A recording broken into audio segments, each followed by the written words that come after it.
Joined now by the man who's been fastest out of the blocks this week. I mean, there are a few stables in red-hot form, Andrew Balding, John Gosden, but no one flying quite like Mark Johnston. 12 winners already. Forgive me if I've miscounted, but I think I'm right. And Mark joins us on the line now. Morning, Mark. Good morning. I know you are prolific. I know you like to train a lot of winners, but that's a nice start by anyone's standards. Yeah, it's a nice start, and there's a huge amount of uncertainty. It's very new to us, starting in the middle of the season like this. The races are very different. Placing the horses has been quite a challenge, but obviously we're getting it, reasonably near correct. One thing that must have pleased you particularly is the success of your two-year-olds that you've run so far. Was that exactly as you were anticipating? I think it's exactly as Charlie was anticipating, although he certainly was shouting and cheering when the first one went in. It's been quite different. I was sort of out of action for 3 weeks at a sort of crucial period when they were doing a lot of the fast work. I kept giving them a hard time on it and saying, are you sure they're ready? And we've got X number of two-year-olds. We should have had more ready for the first races. I keep reminding them that it's just a few years ago I had the first 3 winners and then the first 4 winners the following year. We haven't quite had that this year, but just as good, just as good. So great relief, really. It has been, again, it's a new challenge because you're not just looking at 5 furlong horses. We are having to look at what would normally be the second wave of two-year-olds at the same time. Yeah, Eye of Heaven I was really taken with at Newmarket on the Rowley Mile. Obviously, I wasn't there on Thursday, wasn't it? Friday? Was it Thursday or Friday? I can't remember. Thursday he won. Looked an absolute beast physically. Yes, he's not huge. Frankie kept mentioning that he's a big horse. He's a bit bigger than average, but he's not an enormous horse. Maybe it's just his stride. Maybe it's just an impressive stride. Gave a misleading impression on the from where I was watching, just on the screen there. Yes, he is an impressive horse. He's one that sort of stood out from the string for quite some time, even before he started doing fast work. I always say that Deirdre and Charlie, they learn the horses, try and identify them from their markings from an early stage. I always use the excuse that I just wait till they jump out at me, and when I've asked 3 times in a row, what's that horse? Then I know it's probably a decent one. And I think of all the two-year-olds, Eye of Heaven stood out more on the gallops than any other. That's interesting. So would the Norfolk looks like the obvious slot for him? Yeah, it does, yes, absolutely. Frankie said he wouldn't be frightened to go 6, but he's clearly got the speed for 5, and Ascot would probably be a better track for him than Newmarket. And on top of that, we've got a couple of bullets for the Coventry as well. So, yes, I think the Norfolk's the race for him. I caught last night on the replay. I caught the Newcastle victory of Thunder of Niagara by Night of Thunder, like your other good horse Thunderous. Is he top of the pecking order for the Coventry now? Probably. Army of India, obviously, was a decent start as well. You never quite know. Usually, by the time we get to 10 days before Ascot, then we've got some idea about what we beat in these races. We've seen some two-year-olds come out and have a second run and things, whereas this time we're only guessing. We were given some indication by the preferred two-year-old system that the VHA introduced for this year, so we could see when people were playing the races. As the week's gone on, those have dried up a bit. But I've heard a few rumours that other trainers thought they were running decent horses in that Newcastle race, so it was all the more impressive for that. And Nayef Road has given you a pattern strike as well in the rescheduled race at Newcastle yesterday. He went off quite a big price for a horse who had some quite smart form last year as well. How high do you think he could fly this time round?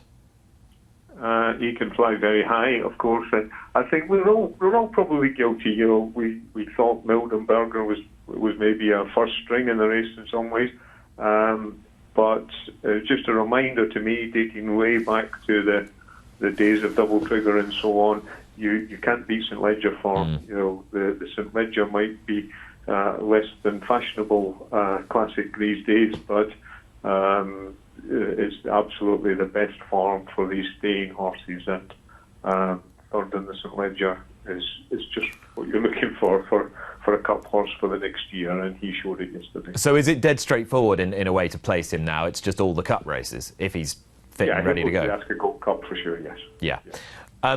Just as regards the team effort at your base, you mentioned, and you were deflecting quite a bit of the credit because you were off for a bit.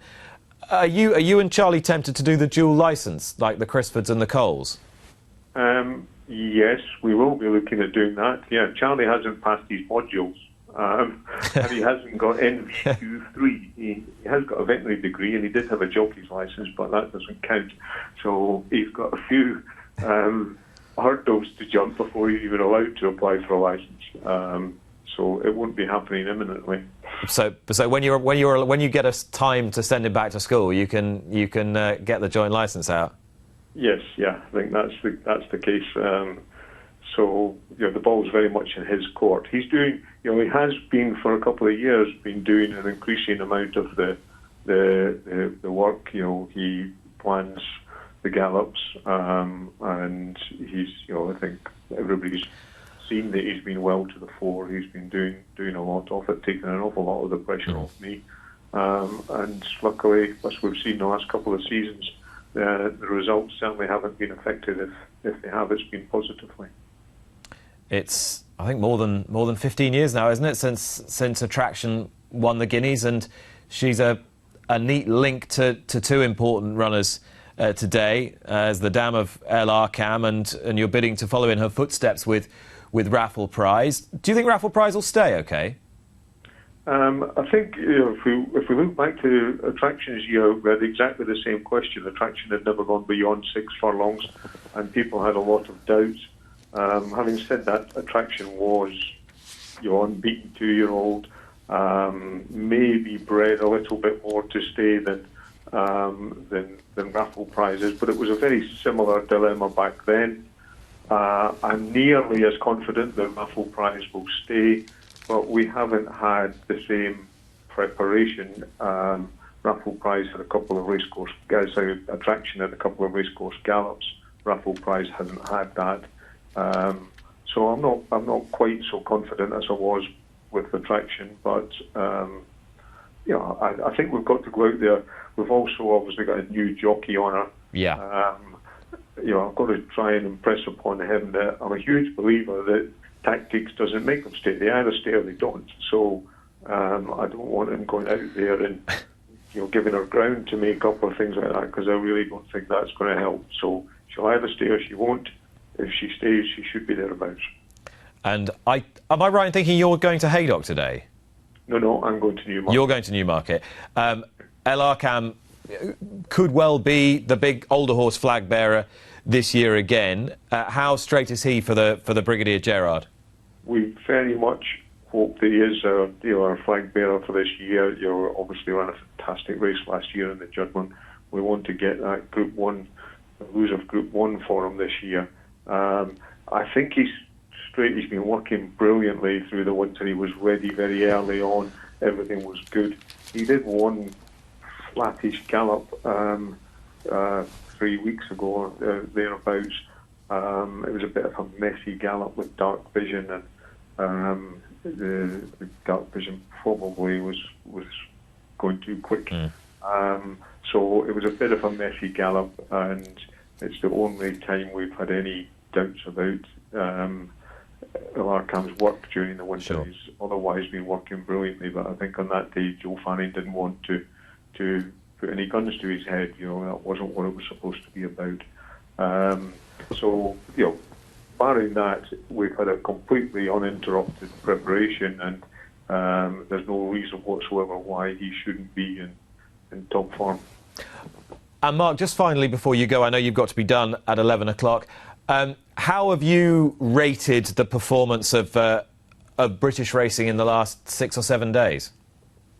It's been generally very, very good. It was obviously going to be, there were going to be the odd minor teething problem. It's also new, and every track is different.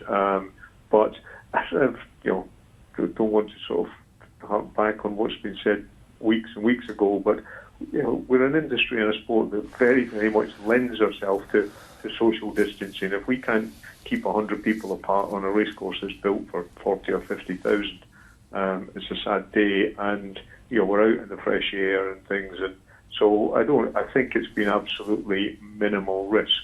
But clearly the courses and the BHA have had to demonstrate that they're crossing every T and dotting every I, and they've done that. But I think in terms of risk of spreading virus, it doesn't come in to the same ballpark as city activities. Mark, thank you, and good luck this afternoon at Newmarket and Haydock. Subscribe to Racing TV to be notified when more Luck on Sunday videos are appearing online. And don't forget to join me for the show every Sunday morning from 9 o'clock with the best guests.